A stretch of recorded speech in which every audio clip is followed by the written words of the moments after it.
नमस्कार, स्वागत करते हैं आपका ये हमारे यूट्यूब चैनल SRSIT के जमेरियट में। मैं अमित कुमार आपका स्वागत करता हूँ।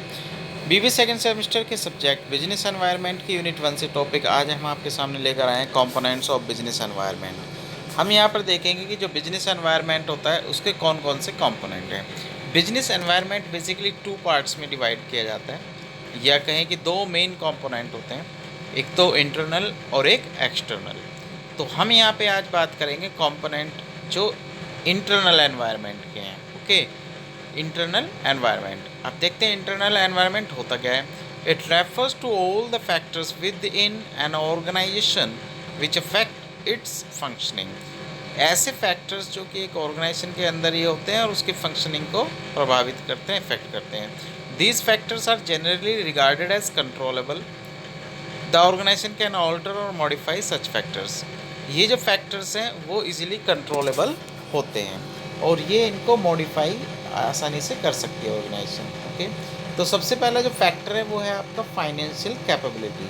Financial capability factors relate to the availability, uses and management of funds and all allied aspects that have a bearing on an organization's capacity and its ability to implement its strategies।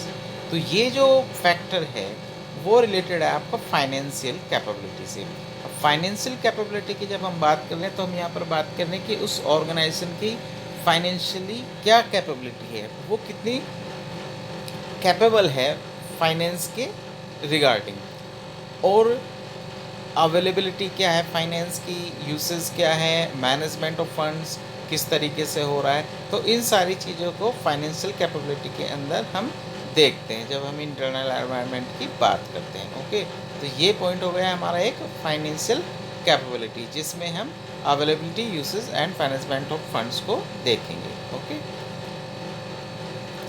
फिर next है हमारा marketing capability. यहाँ पे हम बात करते हैं marketing capability की। मार्केटिंग कैपेबिलिटी देखते हैं, इसमें marketing capability factors relate to the pricing, promotion and distribution of products और services and all the allied aspects that have a bearing on an organization's capacity and ability to implement its strategies।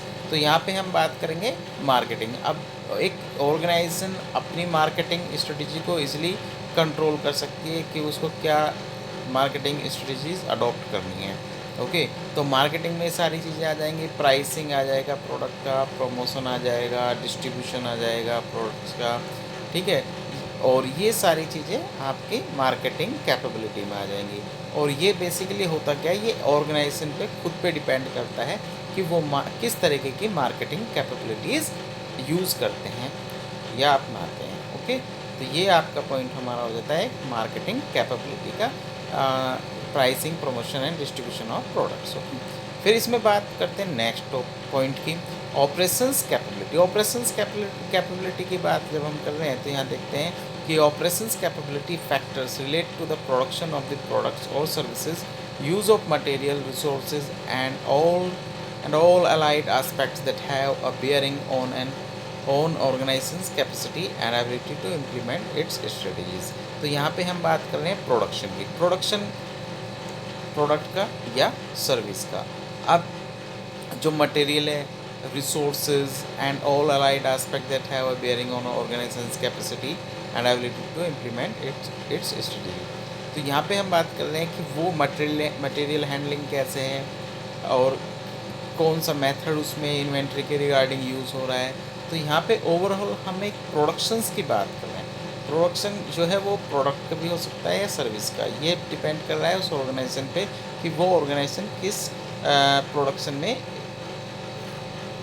Deal कर रही है। मान ले वो product बनाती है या सर्विस प्रोवाइड करती है। तो ऑपरेशंस कैपेबिलिटी यहाँ पे हम देखते हैं। ओके, फिर है next personal capability. Personal capability में हम बात कर रहे हैं एचआर की, जो हमारे ऑर्गेनाइजेशन के अंदर लोग काम करते हैं। ओके, चाहे वो मैनेजर्स की पोस्ट पे हैं, मिडिल में हैं या लोअर में हैं। तो यहाँ पे हम उनकी बात कर रहे हैं कि उनका क्या रिक्रूटमेंट है, ट्रेनिंग है, ये सारी चीज़ें हम पर्सनल कैपेबिलिटी में बात करेंगे। देख लेते हैं personal capability factors relate to the existence and use of human resources and skills and all allied aspects that have a bearing of an organization's capability and capacity to implement its strategies. Okay, तो यहाँ पर हम basically human resource की बात कर रहे हैं. Okay, अब नेक्स्ट पॉइंट हम देख लेते हैं इसमें क्या है. पर्सनल कैपेबिलिटी के बाद general management capability. General management capability में क्या है देखते हैं. General management capability relates to the integration, coordination and direction of the functional capabilities towards common goals and all allied aspects that have a bearing on an organization's ability to implement its strategies. तो general management capability क्या है. It relates to the integration, coordination and direction of the functional capabilities. जितनी भी functional capabilities हैं उनका integration, coordination and direction किस तरीके से, जिससे कि जो हमारा कॉमन गोल है, जो हमारा सेट गोल है, उसको किस तरीके से अचीव किया जा सके, ये आ जाता है आपका जनरल मैनेजमेंट कैपेबिलिटी में.